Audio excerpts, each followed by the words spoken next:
Good morning student. Gauss laws की अपन applications कर रहे हैं। इलेक्ट्रिक फील्ड इंटेंसिटी यानी विद्युत क्षेत्र की तीव्रता की कैलकुलेशन चल रही है। अब अपने को लास्ट में स्फीयर जो यूनिफॉर्मली चार्ज हैं के कारण इलेक्ट्रिक फील्ड इंटेंसिटी की कैलकुलेशन करनी है। तो सब ये आवेशित गोले 3 प्रकार के हैं। यानी अगर आप ध्यान दें तो जो अपन कर रहे हैं ये गोलों की एप्लीकेशन 3 हैं। पहले मैं आपको एक गोले की कैलकुलेशन दिखाता हूं, फिर बाकी 2 गोलों के बारे में अपन डिस्कशन करेंगे, है ना। फिलहाल जो एप्लीकेशन अपन ले रहे हैं वह यूनिफॉर्मली चार्ज स्फीयर है। अब इसमें क्या है, मेरे को बार बार न कहना पड़े, आप ये ध्यान रखें कि अपने सिलेबस में स्फीयर यूनिफॉर्मली चार्ज हैं, समान रूप से आवेशित ही है। तो इस शब्द को तो हटा दो, बार बार बोलना। अब कौन सा गोला? खोखला गोला, होलो शेल कहते हैं आप, या होलो स्फीयर। फिर अपन लेंगे कंडक्टर स्फीयर, चालक गोला। फिर लेंगे अपन नॉन कंडक्टर यानी कुचालक गोला। तो इसी क्रम में सबसे पहले अपन ले रहे हैं समान रूप से आवेशित खोखले गोले, उसको गोलीय कोश भी कह सकते हैं, के कारण विद्युत क्षेत्र यानी electric field due to uniformly charge sphere से। ये खोखला गोला है, किसी का भी हो, ये चालक हो या कुचालक हो, यानी कंडक्टर हो या नॉन कंडक्टर हो, उससे कोई फर्क नहीं पड़ रहा। क्योंकि सिलेबस जब ऑलरेडी समान रूप से आवेशित मांग रहा है तो फिर वो कुचालक हो चाहे चालक हो, उससे कोई फर्क पड़ने वाला नहीं। ठीक है। तो सब ये अपन ने कैपिटल आर रेडियस का एक खोखला गोला ले लिया, जो किसी का भी खोखला है ना, तो चालक का भी हो सकता है यानी कंडक्टर भी हो सकता है और नॉन कंडक्टर भी हो सकता है। यहां फोकस खोखले पे होना है आपको। इससे हमने आवेश Q दिया जो गोले की सरफेस पर समान रूप से डिस्ट्रीब्यूट हो जाता है, वितरित हो जाता है, फैल जाता है। इसलिए अपन इससे कहते हैं समान रूप से आवेशित खोखला गोला। क्लियर? अब इसके का कितना आवेश दिया अपन ने? Q आवेश दिया, ये ध्यान रखिए, है ना। अब इसके कारण इलेक्ट्रिक फील्ड यानी विद्युत क्षेत्र की 3 स्थितियां संभव हैं। पहली, गोले के बाहर, तो ऑब्जर्वेशन पॉइंट बाहर भी लेंगे, गोले की सरफेस पर और गोले के अंदर, इनसाइड ऑफ द गोला। ठीक है। तो सब अपने को ये 3 ऑब्जर्वेशन पॉइंट कंसीडर करने और कैलकुलेशन करनी अपने को बाई गाउस के नियम से करनी है। अब गाउस का नियम से जब आप कैलकुलेशन करोगे तो आपको गाउसियन सरफेस चाहिए, गाउसी पृष्ठ चाहिए। ठीक है सर। तो पहले मैं पॉइंट डिसाइड कर लें, एक तो बाहर, एक सतह पर, एक अंदर। अब ये स्मॉल r दूरी पर बोल देते हैं।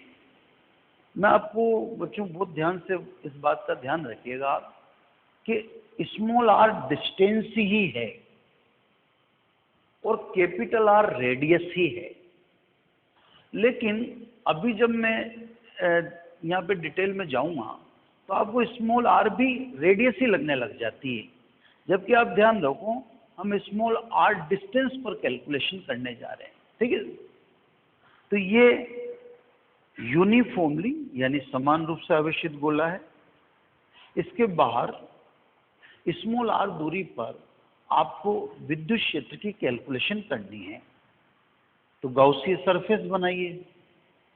गाउसी सरफेस के आपको 2 लॉज बता रखे हैं कि सरफेस पर इलेक्ट्रिक फील्ड एक समान होना चाहिए। नंबर 2, जो आप ऑब्जर्वेशन पॉइंट लेंगे वो सरफेस पर होना चाहिए। तो सब इस मूल गोले से समान दूरी पर सरफेस बना दें, क्योंकि ये सरफेस उस खोखले गोले से समान दूरी पर है, तो डेफिनेटली इस पर विद्युत क्षेत्र एक समान होगा। क्लियर। अब क्योंकि ऑब्जर्वेशन पॉइंट इस गोले पर आना चाहिए, तो फिर ये गोला जो गाउसी पृष्ठ है ये कितनी रेडियस का बनेगा? स्मॉल r रेडियस का। तो सर इलेक्ट्रिक फील्ड की कैलकुलेशन के लिए हम स्मॉल r रेडियस की गोलाकार यानी स्फेरिकल गाउसियन सरफेस लेते हैं। ये सब अपन यहाँ पे ले लें, कहीं पे भी ले लें, इस जगह पे ले लेते हैं, ठीक है, कहीं से भी दिखा देते हैं। ये ऑब्जर्वेशन पॉइंट है आपका P, है ना। अब एक डिसाइड करनी पड़ती है, तो ये अपन ने समझिए कौन सी सरफेस है, गाउसियन सरफेस है, ये गाउसी पृष्ठ है, ठीक है। मैंने आपसे कहा था स्मॉल r डिस्टेंस से, पर दिखेगी किसकी तरह? रेडियस की तरह। रीजन आप समझिए हो। एक बार गाउसी सरफेस डिसाइड करते हैं, बार बार नहीं। तो सब अंदर के लिए भी वही सेम, ये अंदर के लिए भी सेम। तो यहां पर 3 गाउसी सरफेस है, जिसमें से विजिबल कितनी होंगी? दिखेगी कितनी? 2 ही दिखेंगी, एक तो बाहर की दिखेगी, एक अंदर की दिखेगी। सरफेस वाली आपको दिखेगी ही नहीं, क्योंकि सरफेस वाली तो डबल लाइन हो जाएगी ना इतने दशा। तो ये गोला। अब सब कैलकुलेशन करते हैं, पहले बाहर, फिर सतह पर, फिर अंदर, है ना। बाहर, सतह पर और अंदर। फिगर समझिए। तो सबसे पहले नंबर 1, विद्युत क्षेत्र की तीव्रता गोले के बाहर। गोले के बाहर, तो मैंने आपसे कहा था ना स्मॉल r डिस्टेंस है, तो small r greater than capital R। Clear. अब सर पहले तो आपको फ्लक्स की कैलकुलेशन करनी है। तो सब बंद गोलाकार पृष्ठ से निर्गत, मतलब निकलने वाला, कुल विद्युत फ्लक्स है ना। गाउस का नियम में पहले लेफ्ट साइड कैलकुलेट करते हैं, फिर राइट साइड, वो ऑटोमेटिक सिस्टम है, आप समझ रहे हैं ना। तो फाई कैलकुलेट करें सब, SE/ds cos थीटा। मैं बच्चों आपको यही समझाता हूं कि गाउस के नियम में कोई चीज को रटना नहीं पड़ता। अब ये देखो खुद अपने आप कह रहा है कि E/ds के बीच का एंगल बताइए और इसको सोल्व कीजिए। तो अपने को कोई चीज रटनी नहीं पड़ेगी, है ना। अब अपन ने कौन सी डिस्टेंस ली? स्मॉल r ली, तो अपने को यहाँ की बात करनी, P की बात करनी। तो P पर अल्पांश लें, ये ले लिया सब, एक छोटा सा क्षेत्रफल ले लिया, ये छोटा सा अल्पांश क्षेत्रफल ले लिया। अब अपन जानते हैं क्षेत्रफल की दिशा सदैव तल के लंबवत होती है ना। क्षेत्रफल सदिश सदैव तल के लंबवत, यानी त्रिज्या की दिशा में होता है। दूसरी बात, E, डायरेक्शन ऑफ E बताओ। तो मैंने आपको जब इलेक्ट्रिक फोर्स लाइन यानी विद्युत बल रेखाएं पढ़ाई थी, तो मैंने आपसे वहां कहा था कि समान रूप से आवेशित पृष्ठ से बल रेखाएं समकोण बनाती हुई, यानी 90 डिग्री का एंगल बनाती हुई, या तो स्टार्ट होंगी अगर ऑब्जेक्ट पॉजिटिव है, या एंड होंगी यदि ऑब्जेक्ट नेगेटिव। तो अपना ऑब्जेक्ट तो पॉजिटिव है, तो स्टार्ट होंगी परपेंडिकुलर टू सरफेस। तो परपेंडिकुलर टू सरफेस, तो दोनों इसका मतलब एक ही डायरेक्शन में होगी, क्योंकि क्षेत्रफल की दिशा भी परपेंडिकुलर टू सरफेस होती है। और समान रूप से आवेशित पृष्ठ के लिए विद्युत क्षेत्र की दिशा भी परपेंडिकुलर टू सरफेस होती है, यानी दोनों की दोनों त्रिज्या की दिशा में होंगी। क्लियर? अब इसमें पुट करो तो अपन अपनी फिगर को ट्रेस आउट करते हुए लिखें तो यहां ई कांस्टेंट,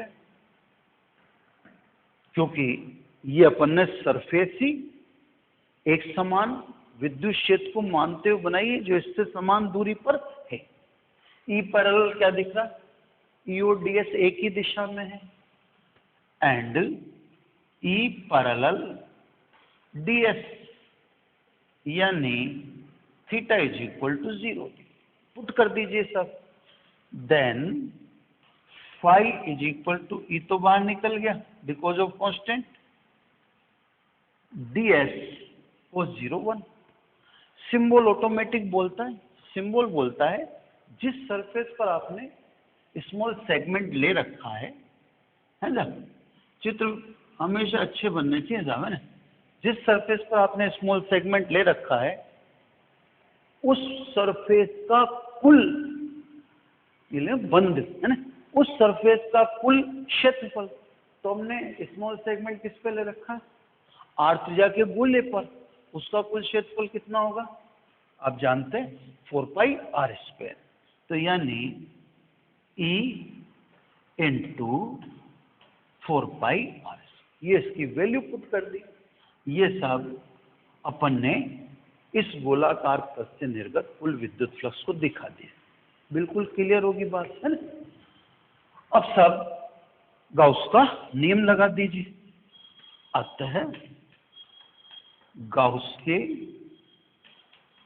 नियम से, है ना, गाउस के नियम से तो फाई बराबर summation q i upon epsilon 0। Phi की वैल्यू पुट कर दीजिए, समेशन क्यू आई की तो अपने को याद है इससे। तो सब बाई इक्वेशन 1 पुट करें सब, E इंटू 4 पाई r², ये तो रख दिया phi, summation q i. Summation q i का मतलब बंद गोलाकार पृष्ठ के अंदर उपस्थित कुल आवेश। तो आपने कितना आवेश दिया था? क्यू। किसको दिया था? गोले को। तो अंदर कितना होगा? क्यू ही होगा, है ना। तो सब यहाँ लिख दो क्यू अपॉन एप्सिलॉन 0, क्योंकि गोले को दिया गया आवेश ही कितना था? क्यू था। अतः ई आउट यानी बाहर की ओर विद्युत क्षेत्र की तीव्रता, तो कितने लिख देंगे साहब? 1/4 pi epsilon 0 q upon r²। ठीक है सर, ये गोले के बाहर विद्युत क्षेत्र की तीव्रता का फॉर्मूला आ गया सर, इक्वेशन 2। यानी आपको साफ दिख रहा है कि गोले से बाहर जाएंगे तो विद्युत क्षेत्र में तेजी से कमी होगी, क्योंकि E is proportional to 1/r² है। 1/r² है, तो इसका मतलब दूरी बढ़ने से विद्युत क्षेत्र में तेजी से कमी। दूसरी बात, आपने विद्युत क्षेत्र का ये मान पहले भी देख रखा है, ये मान अपन ने इससे भी लिख रखा है ना। इससे लिखो चाहे इससे लिखो, बात एक ही। तो पहले अपन ने ये किससे निकाला था? पॉइंट चार्ज यानी बिंदु आवेश के कारण विद्युत क्षेत्र, ये निकाला था। और यही विद्युत क्षेत्र किससे निकला? समान रूप से आवेशित गोले से। तो इसका मतलब अब समझ लीजिए कि सभी सारे समान रूप से आवेशित गोले, कोई सा भी हो, सभी समान रूप से आवेशित गोले सदैव किसकी भांति व्यवहार करते हैं? बिंदु आवेश की भांति व्यवहार करते हैं, क्योंकि इलेक्ट्रिक फील्ड दोनों क्या है? सेम है। तो इक्वली या uniformly charge sphere always behave like point charge. Clear? ये दिखता भी है, ऐसा नहीं है कि आप मैथमेटिकल ही सोच पा रहे हैं, ये आपको विजुअलाइज भी होगा, ये आपको दिखेगा भी। अब आप पूछें कैसे दिखेगा? ये देखिए, फिगर देखिए। अगर मैं आपसे कहूं कि ये बल रेखा है जिससे आप विद्युत क्षेत्र दिखा रहे हो, तो ये बल रेखा कहां से चली, तो आप क्या करेंगे, इसको पीछे बढ़ाएंगे, इसको भी पीछे बढ़ाएंगे, इससे भी पीछे बढ़ाएंगे, इसको भी पीछे बढ़ाएंगे, तो ये सब बल रेखाएं कहाँ बढ़ाएंगे आप, पीछे बढ़ाएंगे। जब हम बल रेखाओं को पीछे बढ़ाएंगे तो ये सब इलेक्ट्रिक फोर्स लाइन कहाँ मिलती हुई दिखाई देगी, सेंटर पर दिखाई देंगी, गोले के केंद्र पर। तो बल रेखाएं कहाँ से आती हुई दिख रही है, गोले के केंद्र से। तो आवेश है तो सरफेस पर कहाँ प्रतीत होता है, दिखता कहाँ पर है, यह आवेश दिखता केंद्र पर है। तो इसका मतलब है किसकी भांति व्यवहार कर रहा है, बिंदु आवेश की भांति व्यवहार कर, सीधी सीधी बात, क्लियर। तो सब चित्र में भी दिख रही है बात। अब आ जाइए नंबर 2, गोले की सतह पर। अब गोले की सतह पर तो अब केंद्र से दूरी गोले की त्रिज्या के बराबर है ना। स्वाभाविक है, दोबारा तो करेंगे नहीं, तो डायरेक्ट समीकरण 2 में क्या करेंगे, स्मॉल आर बराबर क्या रख देंगे, कैपिटल आर। किस पर जाएगा, सरफेस पर। तो साहब by equation 2 put small r is equal to capital R, तो 2 में पुट कर दो तो क्या आ जाएगा, E surface is equal to 1/4πε0 Q upon capital R. Physics में कोई चीज दोबारा करने की जरूरत ही नहीं।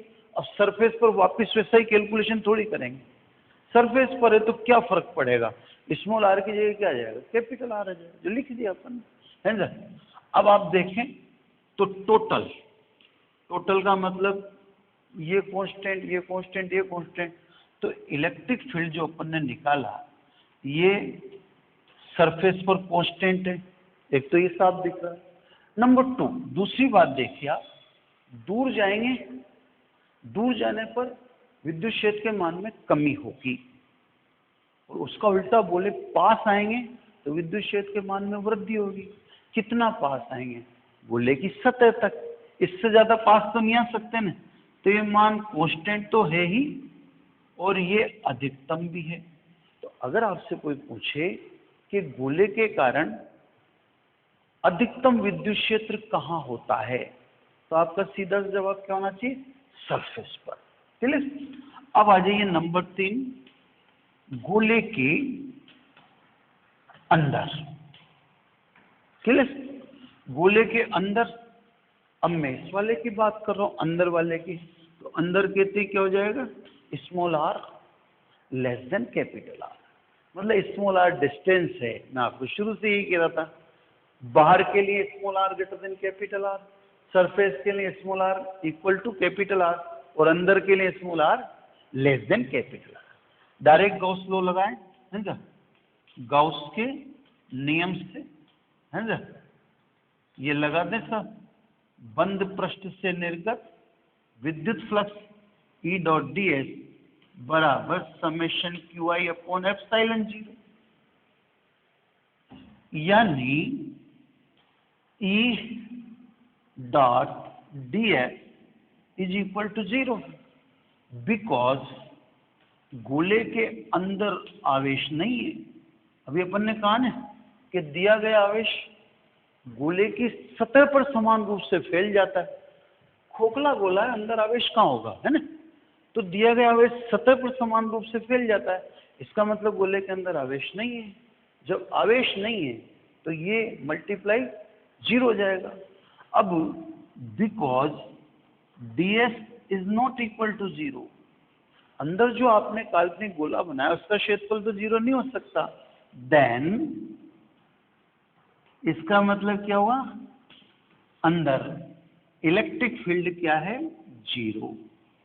तो सब खोखले समान रूप से आवेशित गोले के अंदर विद्युत क्षेत्र 0 होता है, चलिए। सतह पर अधिकतम होता है और सतह से बाहर जाने पर इसके मान में तेजी से कमी होती है। इस चीज को अपन बाई ग्राफ भी दिखा सकते हैं ना, बाई ग्राफ दिखा सकते हैं, क्या दिखाना ही पड़ेगा, दिखाना चाहिए, है ना। तो सब बाई ग्राफ दिखाने के लिए मैं कोई स्पेस उठा लूं सब, जिसमें आपको बात भी समझ में आ जाए और मेरा काम भी प्रॉपरली हो जाए। तो ये तो E और ये R है ना सर। अब सब ये तो अपन को सेंटर को रिप्रेजेंट करेगा, गोले का केंद्र ओ तो। अब यहां कहीं मैंने मान लिया small r is equal to capital R, तो ठीक है, इसका मतलब ये गोले की क्या होगी, सरफेस होगी, ये सेंटर, और मैंने यहां मान लिया small r is equal to capital R। इधर जाएंगे, इसका मतलब ये गोले के बाहर है ना, और इधर आएंगे, इसका मतलब ये गोले के अंदर। तो हमने एक ग्राफ में सारी प्रिपरेशन कर दी। ये अगर आपको इंटरफेयर हो रहा है तो ये थोड़ा सा मिटा देता हूँ मैं पोर्शन, है ना, क्योंकि अपने को जो करना था वो तो अपन कर ही चुके ना काम, तो क्लियर। तो ये अपन ने थोड़ा सा इसको साफ कर दिया था कि अपने को तकलीफ नहीं है समझने में। तो मैंने इस जगह से गाउसियन सरफेस हटा दी, क्योंकि स्पेस तो लिमिटेड ही है। अब केंद्र से सतह का मतलब अंदर, इनसाइड द गोला या इनसाइड स्फीयर इलेक्ट्रिक फील्ड क्या है, 0। तो ये अंदर तक तो विद्युत क्षेत्र 0 है। सरफेस पर मैक्सिमम है, ये सब मैक्सिमम यहाँ बता दें, यहाँ बता कहीं बता दो, और उससे ऊपर ग्राफ थोड़ी जाएगा। ये सरफेस पर मैक्सिमम, और उसके बाद बाहर जाने पर तेजी से कमी, तो उसके बाद बाहर जाने से तेजी से कमी। तेजी से कमी को दिखाने में आपको ये ध्यान रखना है कि ग्राफ अंदर धंसता हुआ होना है, तेजी से कमी। ये ग्राफ तेजी से गिरेगा, तो मैं आपको ऐसे समझाता हूँ। एक तो होता है इज प्रोपोर्शनल टू 1/r, उसका ग्राफ तो ऐसा होता है, और एक होता है इज प्रोपोर्शनल, तो इसको ऐसे लगाना। अब ये ध्यान रखना, r बराबर अनंत तो e बराबर 0, तो विद्युत क्षेत्र 0 तो कहाँ होगा, अनंत पर। इसलिए ग्राफ टच नहीं होगा बस, क्योंकि इसको क्या जाहिर करना अपने को कि ये इनफाइनाइट यानी अनंत पर टच हो रहा है। Clear sir. तो ये हो गया सब ग्राफ, और ये आपके समान रूप से आवेशित खोखले गोले के कारण विद्युत क्षेत्र की तीव्रता। क्लियर। अब ये तो हो गया एक गोला जो खोखला था, चाहे वो कंडक्टर यानी चालक हो, चाहे वो नॉन कंडक्टर यानी कुचालक हो। क्लियर। अब इसमें एक छोटी सी बात पहले मैं दिखा देता हूं, फिर उसके बाद मैं अगले गोले की बात करूं। तो सब इसमें छोटी सी बात क्या है कि जैसे ये आप देख रहे हैं, अब इसी चीज को पूछने का एक और वे है। जैसे मान लो सिद्ध करो के स्टाइल में पूछ लें, और वहां पर ऐसा शेप ना दें, पर ये तो देंगे ना गोले के कारण, वहां शेप दे दें सिग्मा का। तो आपको मैं बताता हूं कि इसको चीज तो यही है। अब सिग्मा के रूप में कैसे जाएगी, तो सब कैपिटल R गोले का रेडियस है, तो 4πr² को आपने कितना चार्ज दिया, Q। तो इकाई क्षेत्रफल में आवेश कितना हुआ, Q/4πr²। ये इकाई क्षेत्रफल में हुआ, तो सब 4πr² एरिया में टोटल चार्ज दिया Q, तो चार्ज इन यूनिट एरिया ये हुआ। और चार्ज इन यूनिट एरिया यानी इकाई क्षेत्रफल में आवेश को क्या कहते हैं, पृष्ठ आवेश घनत्व, सरफेस चार्ज डेंसिटी, ये कहते हैं। क्लियर। अब जैसे मान लीजिए सरफेस का है, तो सब इसमें मैं Q की वैल्यू पुट कर दूं, Q बराबर कितना लिख दूं, 4πr² सिग्मा। इसको समझिए, एक बार और समझाता हूं कि अपन ने कैपिटल R रेडियस के गोले को सिग्मा चार्ज दिया, Q चार्ज दिया था, तो चार्ज इन यूनिट एरिया कितना हो गया, Q/4πr²।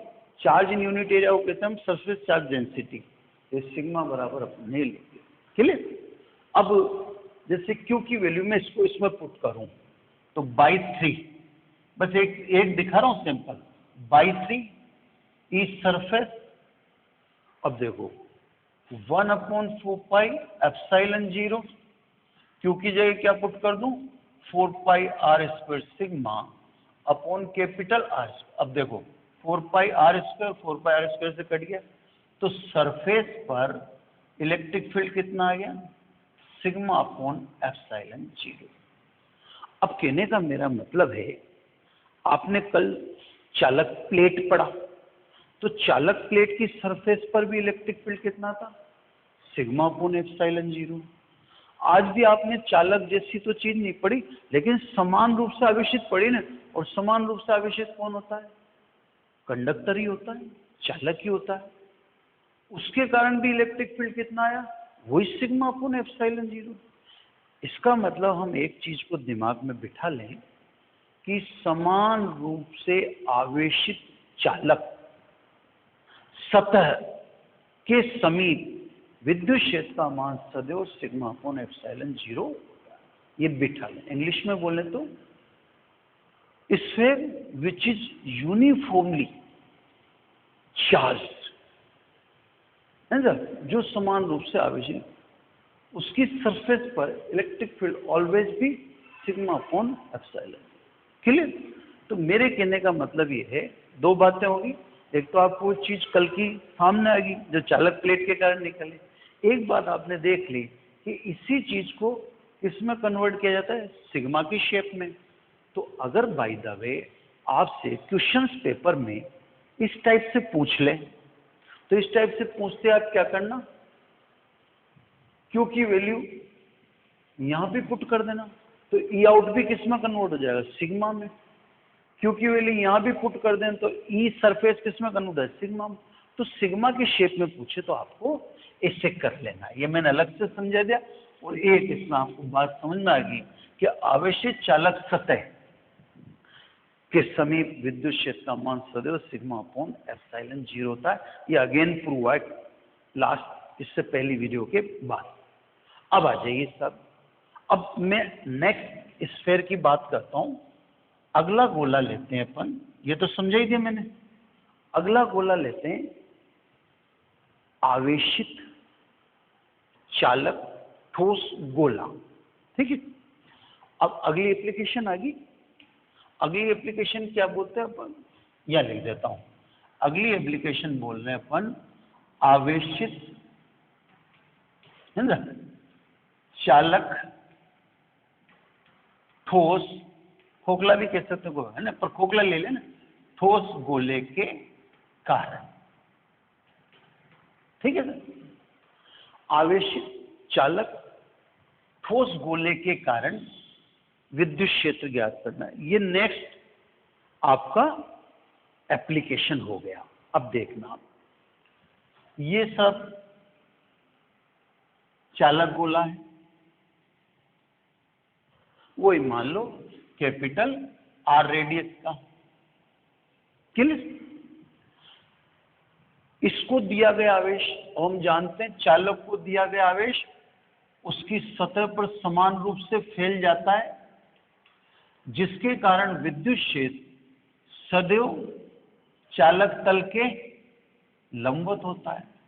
चालक में अपन ने जब शुरुआत में पढ़ रहे थे तो भी कहा था, अपन ने इलेक्ट्रिक फोर्स लाइन यानी विद्युत बल रेखाएं पढ़ी थी तो भी कहा था। और आज फिर ध्यान रख लें, चालक में हमेशा दो बातें ध्यान रखनी पड़ेंगी। चालक को दिया गया आवेश उसकी सतह पर समान रूप से फैल जाता है, जिसके कारण विद्युत क्षेत्र सदैव चालक तल के लंबवत होता है। तो ये आवेशित चालक ठोस गोला है, दिया गया आवेश सतह पर फैल गया।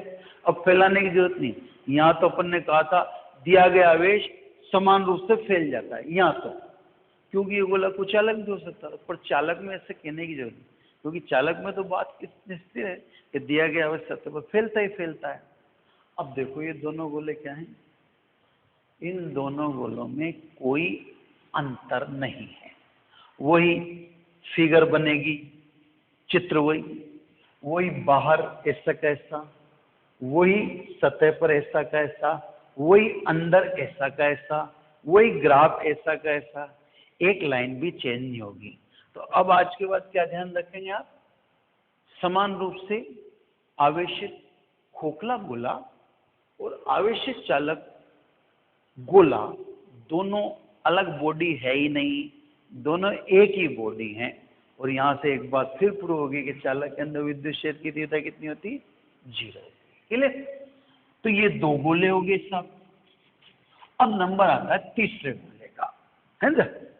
तीसरा गोला हमें अभी गोले में 2 एप्लीकेशन हो गई है ना, एक तो होगी खोखले गोले की और एक होगी चालक गोले की। अब तीसरी एप्लीकेशन लेते हैं, ये हटा दूंगा उसी पृष्ठ वगैरह जो लिख रहा है, अब इसका तो कोई मतलब रहा नहीं, समझ ही गया आप, है ना। मेरे को तो क्या बोर्ड उतना ही आता है ना, कैमरे में जितना ही लेना पड़ता है ना।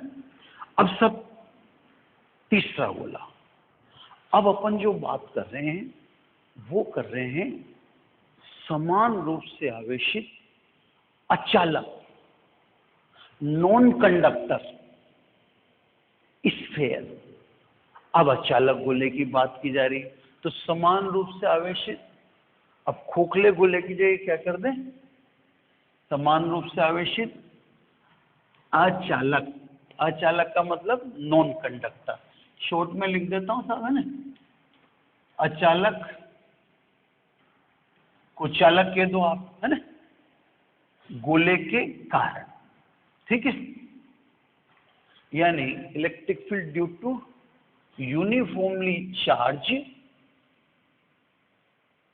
नॉन कंडक्टर स्फीयर, है ना साहब, नॉन कंडक्टर स्फीयर। तो साहब ये तीसरा गोला आ गया, ठीक। अब ध्यान से देखें, कुछ नया नहीं करना। ये कुछ चालक गोला है, फर्क क्या आएगा सब? अब ठीक है, सरफेस पर तो इम्पैक्ट रहेगा, जो रहेगा ही रहेगा, लेकिन कुचालक गोले को दिया गया आवेश गोले के अंदर फैल जाता है। अब अपना सिलेबस समान रूप से आवेशित कहता है, तो अपन ने उस आवेश को अंदर, सरफेस तो इम्पैक्ट तो वही रहेगा सरफेस पर अब ये दिया गया आवेश वही क्यू आवेश दिया अपन ने, जो गोले के आयतन में, क्योंकि कुचालक गोला है ना, तो कुचालक गोले को दिया गया आवेश अंदर जाएगा, उसमें कोई दो राय नहीं। तो दिया गया आवेश गोले के आयतन में समान रूप से वितरित हो जाता है ना। अब आयतन में समान रूप से वितरित हो जाता है, तो ये दिखा दिया अपन ने। अब सब देखो, इस सरफेस, इस पर कोई फर्क नहीं पड़ेगा, क्योंकि गोला अभी भी समान रूप से आवेशित है, तो बाहर तो विद्युत क्षेत्र यही रहेगा। सरफेस पर भी इलेक्ट्रिक फील्ड यही रहेगा, क्योंकि गोला तो अभी भी समान रूप से आवेशित है। लेकिन अब कहां फर्क पड़ जाएगा? गोले के अंदर, क्योंकि पहले तो गोले के अंदर आवेश नहीं था, लेकिन अब आवेश कहां पर पहुंच गया? गोले के अंदर पहुंच गया। जब आवेश गोले के अंदर है तो स्वाभाविक है अब अंदर की तरफ विद्युत क्षेत्र की तीव्रता शून्य नहीं। तो सब गोला, अगर तीनों गोले की बात करें तो तीनों गोलों में खोखला, चालक और कुचालक, तीनों गोलों में बाहर विद्युत क्षेत्र यही रहेगा, सतह पर यही रहेगा। गोले के अंदर तो ये तो आपको दिखते ही पता पड़ गया होगा कि अब तो अंदर आवेश पहुंच गया। तो गोले के अंदर तो दो गोलों में तो अंदर विद्युत क्षेत्र शून्य होता है, लेकिन इस गोले में अंदर विद्युत क्षेत्र शून्य नहीं होगा, ये ध्यान में है, क्योंकि अंदर आवेश है। गाउस का नियम लगाना है, लेफ्ट साइड तो अपन ने पहले से निकाल रखी है। बस गाउस तो कहते हैं जहां आप विद्युत क्षेत्र निकाल रहे हो वहां मुझे आवेश की मात्रा बता दो। तो अपन विद्युत क्षेत्र का निकाल रहे हैं अंदर वाली, तो ये जो अंदर वाली, मैं इसको थोड़ा सा ऐसे लाइंस खींच देता हूं। अब बस अपने को केवल इतना सा काम करना है कि जो अंदर मैंने जो लाइंस खींची, ये जो दिख रही है आपको, कैसे भी देखे कोई जरूरी नहीं लाइन खींचे तभी पर। अब बस इसके अंदर आवेश की मात्रा बतानी है और कुछ नहीं करना बस, ठीक है। तो आप अच्छी तरह जानते हैं 4/3 पाई आर क्यूब। आयतन में आवेश कितना दिया आपने? क्यू। इसलिए इकाई आयतन में यानी चार्ज इन यूनिट वॉल्यूम। अब इकाई आयतन में आवेश को अपन कहते हैं आयतन आवेश घनत्व, तो रो बोलते हैं उससे। रो बराबर Q upon 4/3 pi r cube. थोड़ा सा एक बार और सुन लो, कई बार मैं भी थोड़ा सा कंफ्यूज हो जाता हूँ हल्का फुल्का। तो सब इस पूरे गोले को जो आपने दिया था आर त्रिज्या को, वो क्यों आवेश दिया था? तो 4/3 पाई आर क्यूब वॉल्यूम में टोटल चार्ज क्यों है, इस आयतन में इतना है। तो इकाई आयतन में आवेश, चार्ज इन यूनिट वॉल्यूम, इकाई आयतन में आवेश कितना? क्यू अपॉन इतना। अब मैंने आपको ये पहले से समझा दिया था कि charge in unit volume is known as volume charge density. Hindi में मैंने बोला था इकाई आयतन में आवेश को आयतन आवेश घनत्व कहते हैं। तो आयतन आवेश घनत्व इतना है, यानी इकाई आयतन में आवेश इतना है। अब अपने को तो किस आयतन में निकालना है? इसमें निकालना है। इसकी रेडियस कितनी? Small r. Then 4/3 pi r cube आयतन में आवेश। अपने को तो ये काम करना, गाउस को यही चीज। तो सब इस आयतन में आवेश कितना? यहां दिखाया था मैं, इसको मैं समेशन क्यू आई डैश से बता दूं, क्लियर? तो सब यूनिट वॉल्यूम में तो कितना? रो। तो 4/3 पाई आर क्यूब वॉल्यूम में कितना? Rho into 4/3 pi r cube. बस एक बार और समझो, ज्यादा समझने की जरूरत नहीं। चार्ज इन यूनिट वॉल्यूम तो रो है ना। अब अपने को तो इस वाले वॉल्यूम में निकालना है। इसकी रेडियस कितनी? Small r. तो सब स्मॉल आर वॉल्यूम, यानी उस स्मॉल आर वॉल्यूम कितना होगा? 4/3 pi r cube. Small are और कैपिटल आर में अंतर रखना आप, है ना। कैपिटल आर कांस्टेंट है, स्मॉल आर डिस्टेंस है। आयतन में आवेश, उसको मैंने समेशन क्यू आई डैश से बता दिया।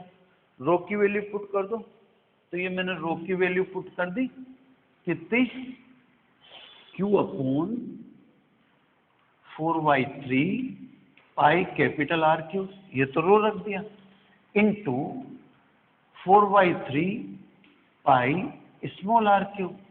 अब देखो सब चीजें कट जाती, ये काटा फांसी मैं तो नहीं करूंगा, आप करके देख लेना। क्या बच जाता अपने पास? ये बच जाता, ये चीज बच गई, समझा? ये आपको दिख रहा होगा, कैमरे में आ जाना चाहिए, क्यूब है ना, क्लियर?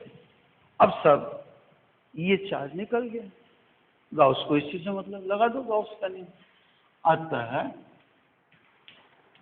गाउस के नियम से, है ना, तो गाउस का नियम फाई इज इक्वल टू अंदर वाले गोले के अंदर आवेश कितना? Q dash upon epsilon 0। तो समेशन क्यू आई डैश का मान तो रख दो आप 4 से, और फाई का मान रख दो 1 से, जो अपने पहले से निकाला होता है। तो बाई इक्वेशन 1 और 4 रखो सब। ये तो रख दिया अपन ने, E into 4 pi small r square, है ना। समेशन क्यू आई का मान वहां से रख दें, q into r cube upon capital R cube, उसमें किससे डिवीजन दे दें? एप्सिलॉन 0 से। अब देख लो, कांस्टेंट कांस्टेंट को तो मैं अंदर कर देता हूँ, ई इन कितना? तो कांस्टेंट कांस्टेंट देखो गैदर करता हूँ, 1/4 पाई एप्सिलॉन 0, जिसको आप के भी बोल देते हो, है ना। ये आर स्क्वायर से एक आर रह जाएगा, तो ये 1/4 pi epsilon 0 q upon r cube into small r. ये सब आपके, अब देखो गोले के अंदर इलेक्ट्रिक फील्ड इतना होता है। ठीक है, जो के आप चाहो तो वो के लिख लेना, वो आपकी इच्छा है। लेकिन देखो अपने सब देख ले, 4 पाई इधर गया, एप्सिलॉन 0, ये आर स्क्वायर से स्मॉल आर कटी गया, क्यों वही सी। तो ये सब, अब गोले के अंदर विद्युत क्षेत्र की तीव्रता क्या शून्य निकली क्या? नहीं। तो वो तो भैया हम जानते थे ना, वो निकल ही नहीं सकती थी। क्यों?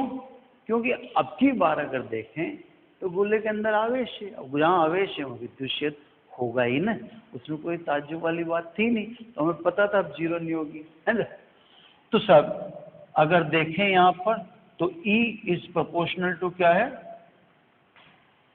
R। तो अंदर देखें तो केंद्र से जैसे, क्योंकि अपन डिस्टेंस केंद्र से ले रहे हैं, तो केंद्र से जैसे जैसे आप दूर जाएंगे वैसे वैसे विद्युत क्षेत्र के मान में वृद्धि होगी, क्योंकि आप अंदर घुस गए तो अब केंद्र पे भी निकालना पड़ेगा। इक्वेशन 5 से निकालोगे तो डिस्टेंस कहाँ से ले रहे हो आप? सेंटर से। तो सेंटर से सेंटर की डिस्टेंस कितनी होगी? 0। तो साहब समीकरण 5 से केंद्र पर विद्युत क्षेत्र के लिए स्मॉल r बराबर क्या रख दें? 0।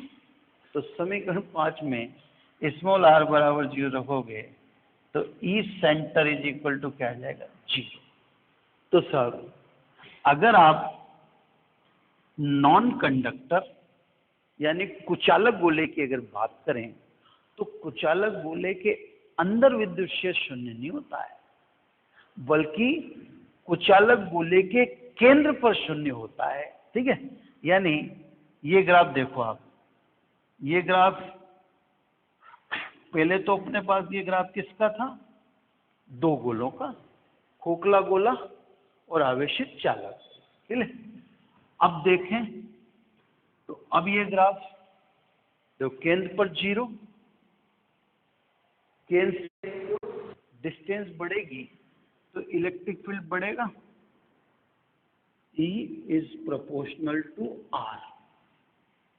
सरफेस पर मैक्सिमम हो जाएगा, मैक्सिमम भी, और बाहर जैसे जैसे दूर जाएंगे वैसे वैसे विद्युत क्षेत्र के मान में कमी। 1 मिनट देख लीजिए, आप कोई गलती हो तो बताइए।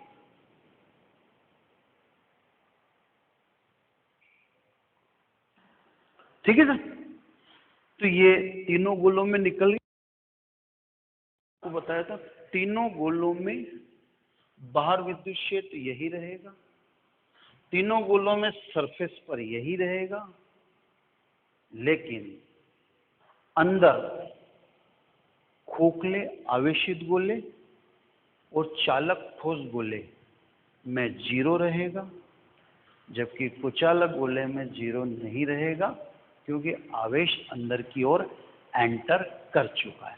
तो आप एक टेबल बना लीजिए, उस टेबल में लिख लीजिएगा तीनों गोलों में बाहर सेम, तीनों गोलों में सतह पर सेम, और तीनों गोलों में से 2 गोलों के अंदर विद्युत क्षेत्र शून्य, कुचालक गोले के अंदर विद्युत क्षेत्र शून्य नहीं, कुचालक गोले के केंद्र पर विद्युत क्षेत्र शून्य। Thank you very much.